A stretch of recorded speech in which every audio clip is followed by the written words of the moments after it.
Certainly a pleasure to be here with all of you today. I want to start by thanking Rahm for that very kind introduction and that very powerful statement of what our kids in this city need, and also for his outstanding leadership here in this city.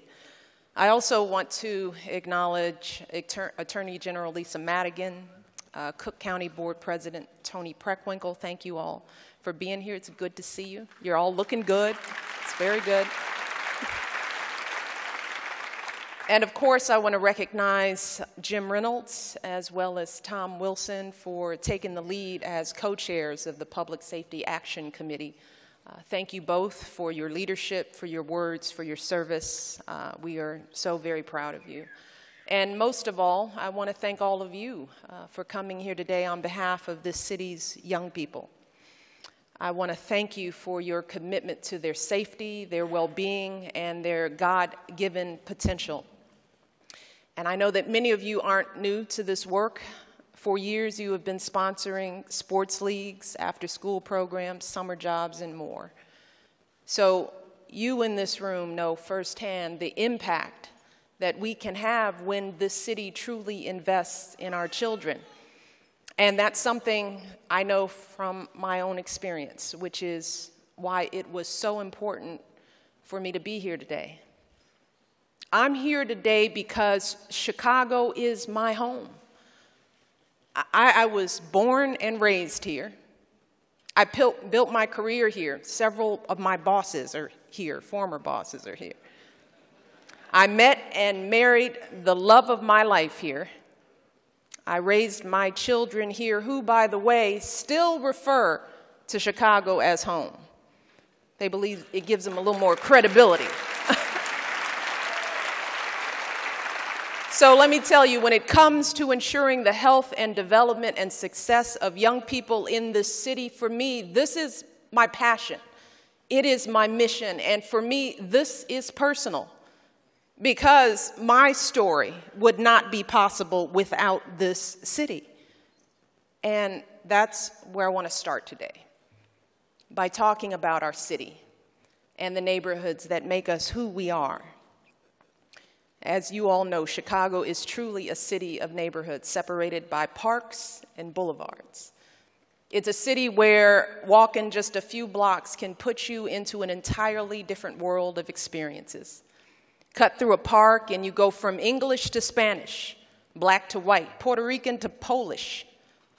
Cross a few streets and you go from historic homes and manicured lawns to abandoned buildings and dark street corners. So the opportunities available to a child growing up in one neighborhood in this city might be vastly different than a child growing up just 5 blocks away. And that difference can shape their lives and their life prospects from the moment they're born. That was certainly the case for me. As Rahm said, I was born and raised in South Shore. Our neighbors were teachers and secretaries, city workers, also a few professionals, doctors, lawyers, business owners. Most folks weren't wealthy. A lot of people never went to college. And we generally couldn't afford things like private music lessons or tutoring. But thanks in part to this city, our lives were still rich with opportunities. We had decent public schools. I am a product of our public schools. We attended the Chicago Park District summer camps. Got a lot of ribbons from those camps I'm quite proud of. Played basketball on city courts. Our churches ran programs to expose us to music and the arts. So we didn't have to be children of privilege to get the opportunity to enrich ourselves. And back then, our parents knew that if they loved and encouraged us, if they kept us off the streets and out of trouble, then we'd be okay. They knew that if they did everything right, we'd have a chance. But today, for too many families and children in this city, that's simply no longer the case. Today, too many kids in the city are living just a few L stops sometimes even just a few blocks from shiny skyscrapers and leafy parks and world-class museums and universities, yet all of that might as well be in a different state, even in a different continent, because many of our children have never been to the Art Institute or Millennium Park. Many of them don't even know that the University of Chicago exists, let alone dream of attending that university or any university for that matter. They haven't strolled along Navy Pier. Some of them have probably never even seen the lake, because instead of spending their days enjoying the abundance of riches this city has to offer, they are consumed with watching their backs. They're afraid to walk alone because they might get jumped. They're afraid to walk in groups because that might identify them as part of a gang and put them at risk. At Harper High School in Inglewood, where I'll be visiting later on today, a newly hired teacher noticed that when classes ended in the afternoon, kids would leave the building and walk right down the middle of the street. Now, at first, she thought this was just typical adolescent misbehavior, but one student explained that it's actually safest that way, even with all the cars whizzing by, because it gives them the best view of any fights or shootings, then they have more time to run. Thousands of children in this city live in neighborhoods where a funeral for a teenager is considered unfortunate, but not unusual. Where wandering onto the wrong block or even just standing on your own front porch can mean putting yourself at risk. Those are the odds that so many young people are facing in this city. Young people like Hydea Pendleton, whose funeral I attended back in February. And we all know Hydea's story. She was 15 years old, an honor student at King College Prep. She came from a good family, 2 devoted parents, plenty of cousins, solid godparents and grandparents, an adoring little brother. The Pendletons are hard-working people. They're church-going folks. And Hydea's mother did everything she could for her daughter. She enrolled her in every activity you could imagine, cheerleading, majorettes, the praise dance ministry, anything to keep her off the streets and keep her busy. And as I visited with the Pendleton family at Hydea's funeral, I couldn't get over how familiar they felt to me. Because what I realized was Hydea's family was just like my family. Hydea Pendleton was me, and I was her. But I got to grow up and go to Princeton and Harvard Law School and have a career and a family and the most blessed life I could ever imagine. And Hydea, oh, we know that story. Just a week after she performed at my husband's inauguration, she went to a park with some friends and got shot in the back because some kid thought she was in a gang. Hydea's family did everything right, but she still didn't have a chance. And that story, the story of Hydea's life and death, we read that story day after day, month after month, year after year in this city and around this country. So I'm not talking about something that's happening in a war zone halfway around the world. I am talking about what's happening in the city that we call home, the city where we're raising our kids, the city where your businesses operate. This kind of violence is what so many young people like Hydea Pendleton are dealing with every single day. And those 2 boys charged with her shooting, this is the violence they were facing as well. And you have to wonder, what if instead of roaming around with guns, boys like them had access to a computer lab or a community center or some decent basketball courts? Maybe everything would have turned out differently. Maybe they would be doing their homework or taking jump shots or learning a new program instead of looking for trouble. Maybe if these kids saw some kind of decent future for themselves instead of shootings, there would just be fistfights, some angry words exchanged. And then maybe, just maybe today, more of our young people would be in classrooms and at jobs instead of in custody, facing even worse odds than they started out with. See, at the end of the day, this is the point I want to make. That resources matter. They matter. That what it takes to build strong, successful young people isn't genetics or pedigree or good luck. It's opportunity. And I know from my own experience, I started out with exactly the same aptitude, exactly the same intellectual, emotional capabilities as so many of my peers. And the only thing that separated me from them was that I had a few more advantages than some of them did. I had adults who pushed me. I had activities that engaged me, schools that prepared me to succeed. I had a community that supported me and a neighborhood where I felt safe. And in the end, that was the difference between growing up and becoming a lawyer, a mother, and First Lady of the United States and being shot dead at the age of 15. And that is why this new fund that you've created here in Chicago is so important. It is so important. As you've heard, this fund will help create those ladders of opportunities for all of our kids. It will give our children mentors who push them and nurture them. It will teach them the life skills they need to succeed. It will give them alternatives to gangs and drugs, safe places where they can learn something, stay out of trouble.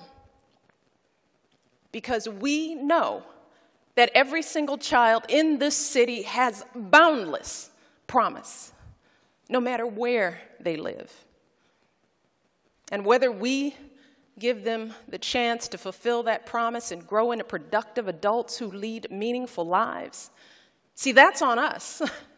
That's our job. And our kids know when we're fulfilling that obligation. They know. They know the difference between lip service and reality. They see it and feel it every single day.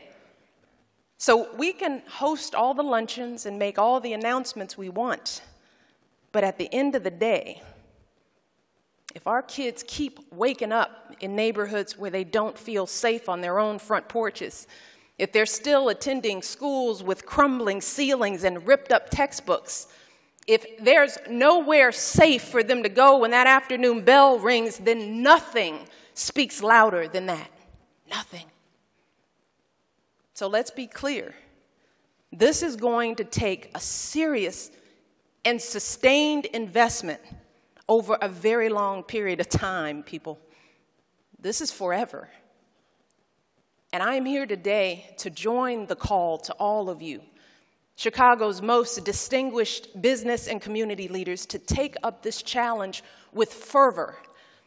And I hope that communities across America will follow Chicago's lead to get our young people off the streets and back on track to successful lives.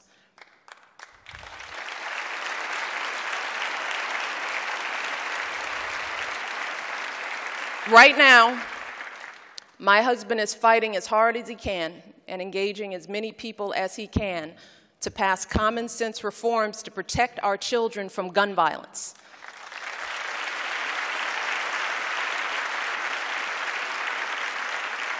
And these reforms deserve a vote in Congress.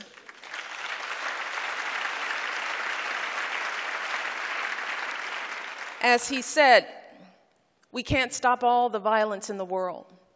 But if there is even one thing we can do, even one step we can take to save another child or another parent from the grief that's visited families like Hadia's and so many others here today, then don't we have an obligation to try? But we all know that these reforms must be just one part of a comprehensive effort to rebuild our neighborhoods and build a better future for our children. And if anyone can make that happen, it's all of you. You all are some of the most creative, innovative, influential people, not just in the city, but in the entire country.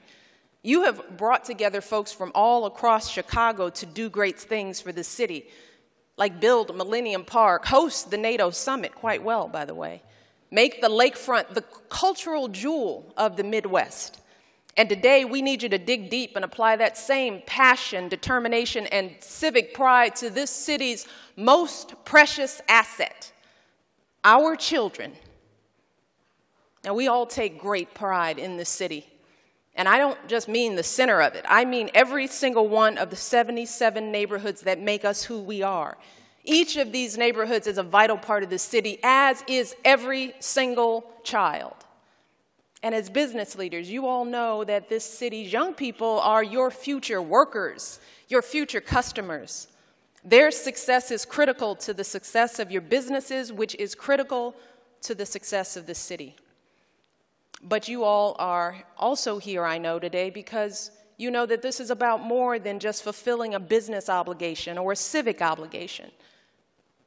You all know that this is a moral obligation because ultimately, this city and this community will be judged not just by the beauty of our parks and lakefront or the vitality of our businesses, but by our commitment to our next generation. I think my husband put it best when he spoke to the people of Newtown, Connecticut back in December. And he said, this is a quote, "This is our first task, caring for our children. It's our first job. If we don't get that right, we don't get anything right.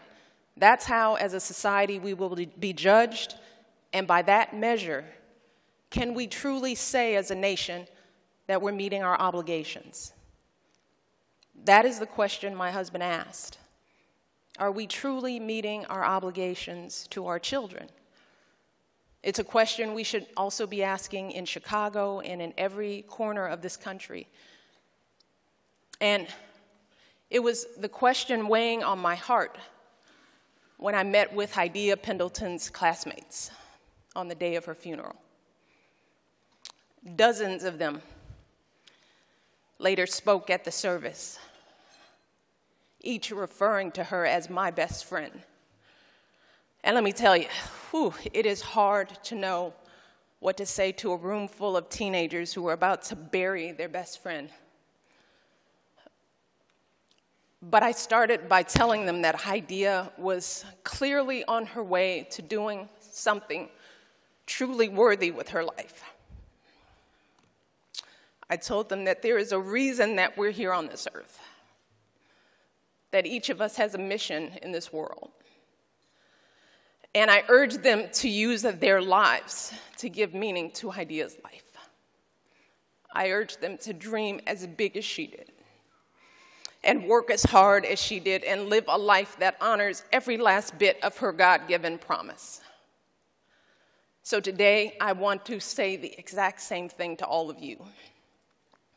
I want to urge you to come together and do something worthy of Hydea Pendleton's memory and the worthy of our children's future. Join me and Hydea's classmates and young people across the city who, by the way, even in the face of so much hardship and such long odds, are still fighting so hard to succeed.